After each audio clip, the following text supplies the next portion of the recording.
Or is the day NASA astronaut Scott Kelly returns home after a record 340 days in space. Kelly left Earth in March 2015 and has been aboard the International Space Station ever since, documenting every step of his year in space. Kelly posted on social media and says he's looking forward to returning home. I look forward to like fresh food, like a salad, believe it or not, stuff like that. But specific things is not as important as like the experience. I actually look forward to sitting at a table and just relaxing and having a meal with friends and family. Awaiting Kelly's arrival in Houston will be his two daughters, girlfriend, and his identical twin, former astronaut Mark Kelly. Several companies are supporting Apple in the high-profile case that would pressure the company to give access to Saeed Rizwan Farouk's iPhone.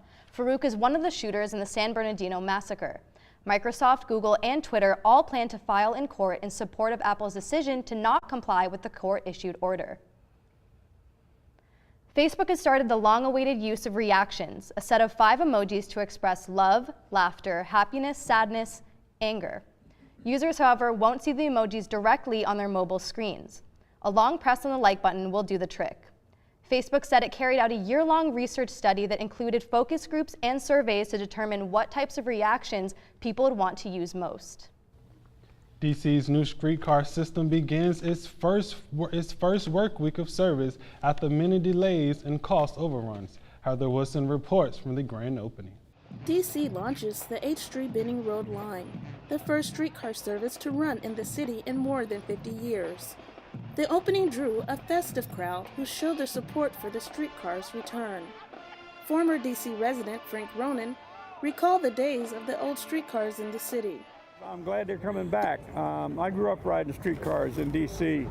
You could ride all over the city. The current streetcar line is about 2.5 miles long from Union Station to Oklahoma Avenue. Mayor Mario Bowser spoke about the work and the time it took to get the streetcars running. Let me say first and foremost, on behalf of 4 mayors, many DDOT directors, a lot of council members, ANC commissioners, to the residents of Ward 6, especially the blocks that surround 8th Street, thank you for your patience. Mayor Bowser referred to plans to extend the streetcars across D.C. Streetcars are electric-powered passenger vehicles that run on a fixed-railed system. These cars can run on city streets and hold up to 150 people. Some, like D.C. resident Stephen Morneau, are unsure about the future success of the cars. If it works, it's a good initiative for D.C. And the old system seemed to work back then. Hopefully it'll work now. All are welcome to ride the wheelchair-accessible streetcars, which also makes for easy entry of strollers and bikes. The cars run Monday to Saturday, every 15 minutes, and everyone rides for free for the next 6 months. Before you ride, visit dcstreetcar.com for safety and courtesy tips, or to download the Tracker app to ensure your first ride is a pleasant one. Heather Wilson, Washington. Today marks the last day of Black History Month, and the DC Museum has a popular new attraction devoted to our nation's past. James Johnson helps us explore more. 1966 Civil Rights at 50 is the latest installment to the museum's annual Changing exhibit, taking a look back at the civil rights events from 50 years ago. This year, the story of the rise of the Black Power movement is showcased through powerful photographs and historic newspapers. Exhibit writer Ellie Stanton says the exhibit illustrates the core values of what the museum truly stands for. This exhibit and civil rights issues in general are really important to us at the museum. They go right to the core of our mission of championing the First Amendment. And I think especially looking at 1966. This exhibit also features civil rights leader Stokely Carmichael's riveting speech calling for Black Power at a rally in Mississippi. Salesperson Dana Holland says it's a lot to take in considering past and present history.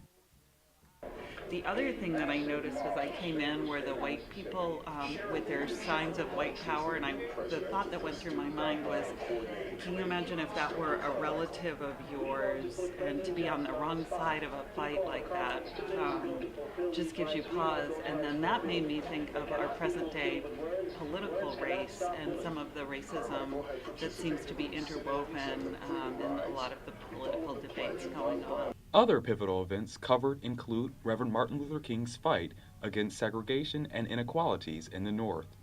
Montana CEO Dirk Visser had an opportunity to reflect while in town on business. The most important news events the nation's ever had.